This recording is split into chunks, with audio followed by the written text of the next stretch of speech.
commercial driver's licenses were issued illegally. Do you have a video ready to play for me? Can you play it now? What happens when a single question exposes an entire law? In this hearing, one congressman pulls up a shocking highway video, then turns to the governor who signed the policy behind it. What follows is a tense exchange where the questions get sharper, the answers get thinner, and the pressure keeps building. This is what happens, Mr. Governor. This is what happens when you issue driver's licenses to people illegally. He is on the northbound lanes of 61, going the wrong way. You can see I'm going southbound on 61. He's in the northbound lanes on Highway 61. He's crossing over there. And thank God, I don't know how much that thing weighs, 60, 80,000 pounds, 60 miles an hour. 18-wheeler. You can cut the video.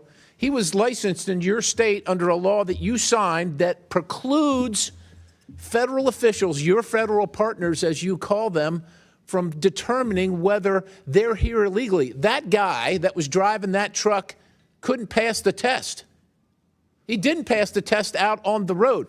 There's another video, I'm not going to play it, but there's another video of a guy here illegally turning a truck like that around in the middle of a highway where people lost their lives because they were decapitated when they went underneath it. That's what happened. This is where the strategy becomes clear. Instead of starting with statistics or political talking points, the congressman leads with something far more powerful in a hearing setting: visual evidence. By playing a real-world clip of a semi-truck driving the wrong direction on a highway, the debate instantly shifts from abstract policy to potential consequences on the road. In congressional hearings, that move matters. Policy arguments can feel distant, but a video creates an emotional anchor for the audience watching the exchange. The implication is simple. If licensing rules are too loose, dangerous drivers could end up operating massive commercial vehicles. The key tactic here is framing. The congressman repeatedly ties the incident back to a specific law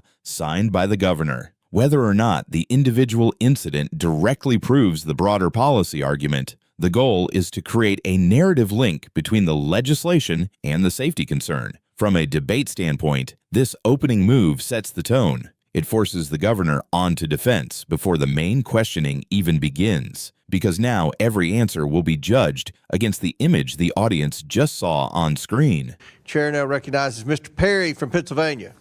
Thanks, Mr. Chairman. Governor, good to see you again. You're an Army guy. I'm an Army guy. What's, as governor, one of your primary responsibilities? Keep your citizens safe, right? I think we could probably agree on that. We might not agree on much, but we could probably agree on that. And I heard you talk earlier about working with federal partners.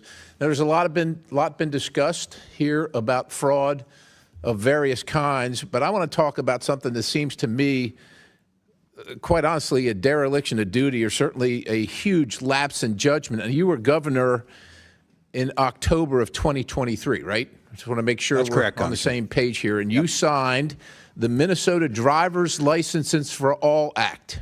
Is that correct? That's correct. That's correct, right? So now, look, I'm not going to hold you to knowing every single thing in these laws. There's a lot of paragraphs and wording and so on and so forth. But under your law that you signed, it prohibits the disclosure of information contained in the license or identification card applications for enforcing Title VIII of the United States Code. Just to make sure, are you familiar with what Title VIII deals with? I'm not specifically. Okay, so it deals with immigration, nationality, and aliens. Particularly, the law that you signed eliminates the requirement for Social Security numbers or proof of lawful presence. This part of the exchange shows a classic congressional questioning technique, establishing agreement before delivering the main critique. The congressman begins by finding common ground, pointing out that both of them served in the Army and that a governor's primary duty is public safety. That framing box is important because once the governor agrees with it, every later question is measured against that standard. Then comes the legal setup. Rather than jumping straight to accusations, the questioning walks step by step through the law itself. The congressman references specific sections and requirements. things like identification rules and the relationship between state licensing systems and federal immigration enforcement. From a debate perspective, this is designed to build a chain of responsibility. The argument being constructed is that the governor signed legislation with certain provisions, and therefore he should be able to explain how those provisions interact with broader enforcement issues. The moment the governor says he isn't familiar with the specific federal statute referenced, the balance of the exchange subtly shifts. In hearings like this, uncertainty about details can make the questioner's narrative feel stronger because it reinforces the idea that the law's consequences may not have been fully considered. And furthermore, it's a violation under Section 14.4 of your code for anybody to research that. As a matter of fact, immigration status is classified as private under Section 13.18. So literally, the federal government, your partner, as you said, we work with our federal partners, can't use that driver's license information regarding people that are here illegally. Now, I don't understand the connection between the driver's license and the immigration piece, I guess. well, they can't because, well, let me make the connection for you. According to the Secretary of Transportation, 1/3 of Minnesota's non-domiciled commercial driver's licenses were issued illegally. Do you have a video ready to play for me? Can you play it now? This is what happens, Mr. Governor. This is what happens when you issue driver's licenses to people illegally. He is on the northbound lanes of 61 going the wrong way. You can see I'm going southbound on 61. He's in the northbound lanes on Highway 61. And crossing over there. And thank God, I don't know how much that thing weighs, 60, 80,000 pounds, 60 miles an hour. 18-wheeler. You can cut the video. He was licensed in your state under a law that you signed that precludes federal officials, your federal partners, as you call them, from determining whether they're here illegally. That guy that was driving that truck couldn't pass the test. He didn't pass the test out on the road.